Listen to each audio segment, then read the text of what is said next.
स्वामी ज्याच्या घरात राहतात त्याचं घर केवळ अन्नानेच नाही तर आशीर्वादानेही समृद्ध होतं. 10 एप्रिलच्या आजच्या या भागात आपण पाहणार आहोत चोळापांच्या गरिबीचे दिवस कसे संपले आणि साक्षात अक्कलकोटच्या राजाने स्वामींच्या नैवेद्यासाठी काय निर्णय घेतला. ही प्रचिती नक्की पहा. नमस्कार, श्री स्वामी समर्थ.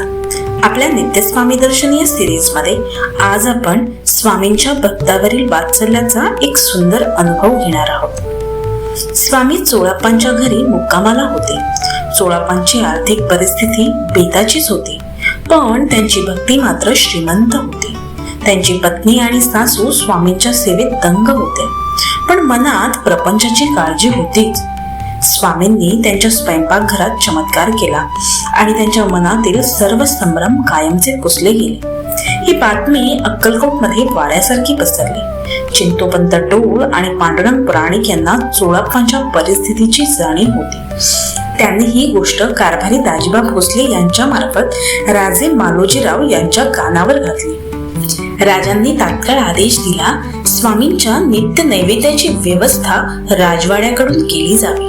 बघता बघता चोळापांचे घर आपोआप समृद्ध झाले. स्वामींनी आपल्या भक्ताचा प्रपंच स्वतःच्या खांद्यावर घेतला होता.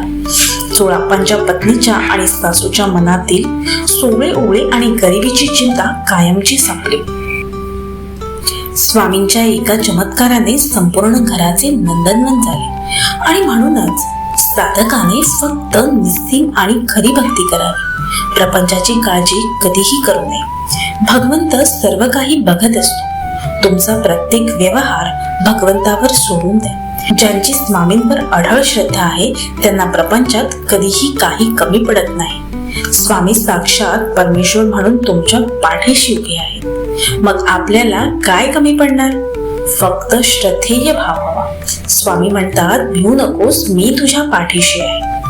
भक्तांचा प्रपंच सांभाळणाऱ्या स्वामींच्या या मायेबद्दल तुम्हाला काय वाटतं? कमेंटमध्ये अक्कलकोट श्री स्वामी समर्थ नक्की लिहा.